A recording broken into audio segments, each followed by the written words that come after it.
आज Ukraine war को लेकर कई डेवलपमेंट सामने आए हैं। डोनबास रीजन से जेलेंस्की के लिए बुरी खबर आ रही है। डोनबास से जेलेंस्की के लिए जो बुरी खबर है वो आपको बताना बहुत जरूरी है, क्योंकि किस तरीके से ये जानना आपके लिए जरूरी है। डोनबास में अब रूस का जो कंट्रोल है वो पूरी तरीके से होता जा रहा है। सेवेरोडोनेत्स्क का इलाका जो है बस उस पर काबू पाना है, और जहां पर यह कहा जा रहा है, बाकायदा डीडब्ल्यू चैनल का यह कहना है कि Severodonetsk can fall at any moment.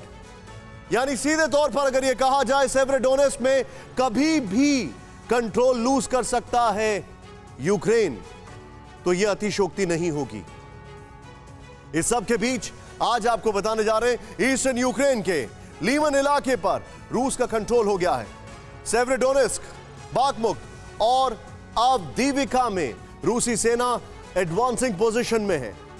Ukraine के पास हथियारों की कमी हो रही है, वो रूसी सैनिकों का मुकाबला नहीं कर पा रहे हैं। इसीलिए एक्सपर्ट सब सवाल पूछ रहे हैं कि क्या यूक्रेन वॉर की डेडलाइन सेट हो चुकी है, बल्कि अगर मैं इसको कहूं कि एंड टाइमिंग, तो शायद और ज्यादा प्रिसिजन होगा। क्या यूक्रेन की जंग का एंड गेम शुरू हो चुका है? अब इसके कई सारे रीजंस हैं, इन्हें समझते हैं। जरा ध्यान से देखें।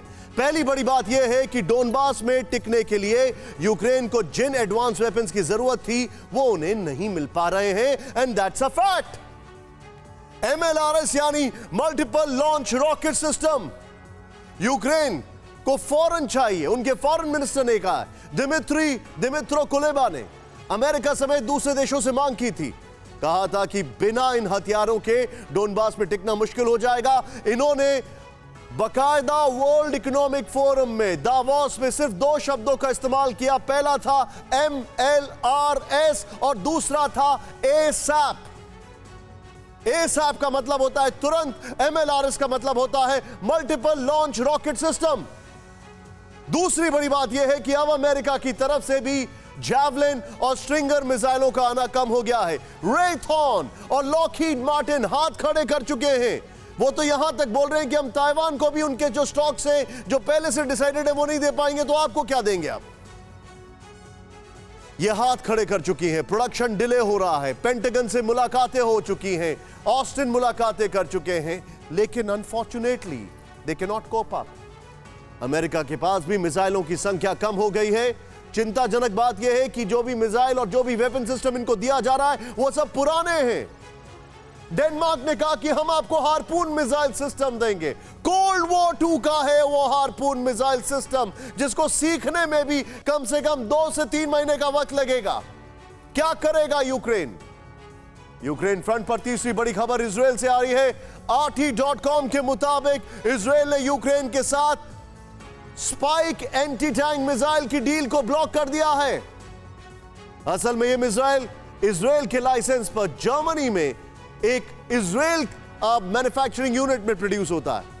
जर्मनी के जरिए यूक्रेन को मिलने वाली थी यह मिसाइल, लेकिन इजराइल ने इस डील पर वीटो लगा दिया। कह दिया कि अगर इजरायली मिसाइल से रूसी सैनिकों की मौत हुई तो फिर मॉस्को और इजराइल के संबंध खराब हो जाएंगे, और सीरिया में इजराइल को जो ईरान के खिलाफ एडवांटेज है उसमें उनका रशिया नुकसान कर सकता है।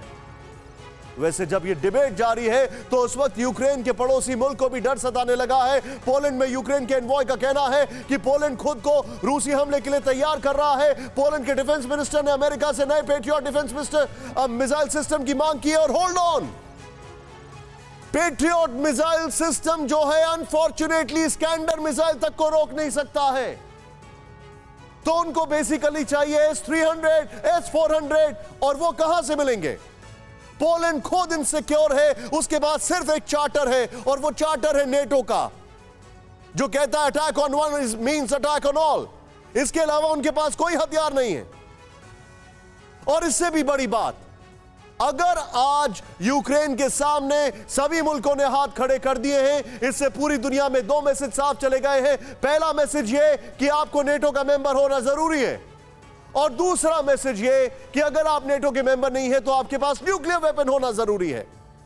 और अगर ये दोनों कंडीशंस नहीं है तो तीसरा मैसेज ये है कि जिसकी लाठी उसकी भैंस। अभी लाठी रशिया के पास है, कल ये लाठी चाइना के पास हो सकती है, परसों ये लाठी हो सकती है अमेरिका के पास। और पुतिन के वफादार इस बीच रमजान कादिरोव ने भी कह दिया है कि पोलैंड को सबक सिखाने के लिए सिर्फ 6 सेकंड चाहिए। हालांकि कादिरोव जो हैं वो हवा में गुब्बारे बहुत उड़ाते हैं। इन सभी बातों को लेकर आज हम पुतिन के प्रोजेक्ट यूरोप की बात कर रहे हैं और प्रोजेक्ट यूरोप वाली टर्म खुद ज़ेलेंस्की नहीं दी थी। इसमें पुतिन का पहला प्लान यूक्रेन है। उनका मिशन यहां विक्ट्री का है जो काफी हद तक उन्होंने पूरा कर लिया है। पुतिन के मिलिट्री ऑब्जेक्टिव्स जो हैं यूक्रेन के वो लगभग पूरे हो गए हैं। और मेरे सहयोगी आशीष जो कि अभी नेटो की एक्सरसाइज कवर करके आए हैं, उनका यह कहना है कि पुतिन के पॉलिटिकल ऑब्जेक्टिव में वो चाहेंगे कि ज़ेलेंस्की हमेशा यूक्रेन में बना रहे, जिससे दुनिया को दिखाएं कि देखो ऐसा हाल करता हूं मैं। और पोलैंड से जो खबर आ रही है उसके मुताबिक पुतिन का नया टारगेट हो सकता है डब्ल्यू, यानी पोलैंड की राजधानी वॉर्सो। इसमें क्या होने वाला है खुद देखें इस रिपोर्ट में।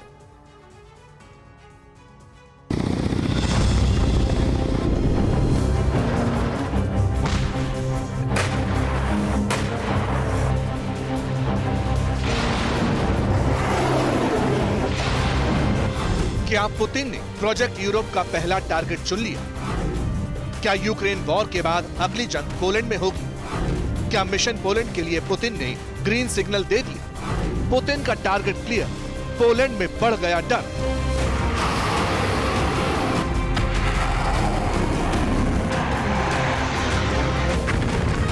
बीते 24 घंटे में सोशल मीडिया पर एक वीडियो काफी वायरल।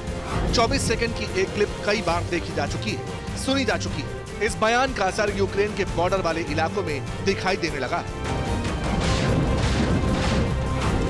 जी हां, तूफान उस बयान पर है जिसमें पुतिन का कमांडर दिखता है और यूक्रेन के बाद नेक्स्ट मिशन की बात करता है। नाम है कादिरोव, रमजान कादिरोव। सुनिए कादिरोव की सबसे नई धमकी। यूक्रेन का मुद्दा खत्म हो चुका है। अब मेरा इंटरेस्ट पोलैंड की तरफ है। अगर हमें आदेश मिल जाता है तो फिर हम पोलैंड को दिखा सकते हैं कि हम सिर्फ 6 सेकंड में क्या कर सकते हैं। भला इसी में है कि किराए के लड़ाकों को दिए हथियार वापस ले लो। पुतिन के करीबी और चेचन कमांडर कादिरोव की जुबान पर पोलैंड का नाम आया। उस पोलैंड का जो इस वक्त यूक्रेन के साथ चट्टान की तरह खड़ा हुआ है, उसे लगातार हथियारों की सप्लाई कर रहा है। सवाल है, क्या कादिरोव ने रूस का राज खोल दिया? क्या कादिरोव ने पुतिन के प्लान को लीक कर दिया या फिर वॉर के बीच जानबूझकर यह बयान दिलवाया गया?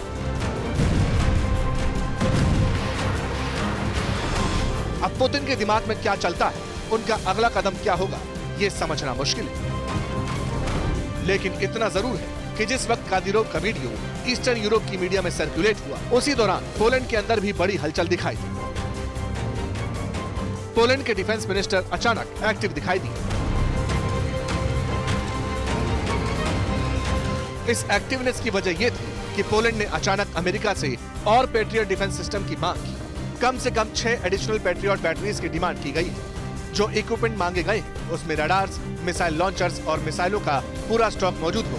पोलैंड की तरफ से कहा गया कि ईस्टर्न यूरोप में हालात देखकर सबक ले रहे हैं। यह भी साफ साफ कहा गया कि अब एयर मिसाइल डिफेंस सिस्टम को मजबूत करने की जरूरत है।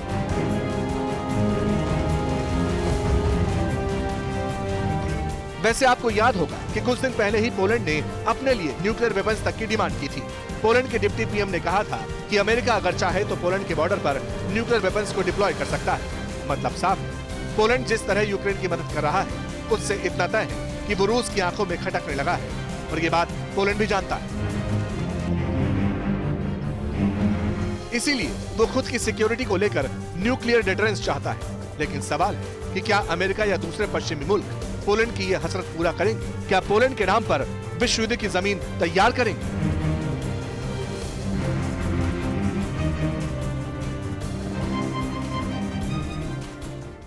परवाह देश की, सोमवार से शुक्रवार रात 10 बजे TV9 भारतवर्ष पर।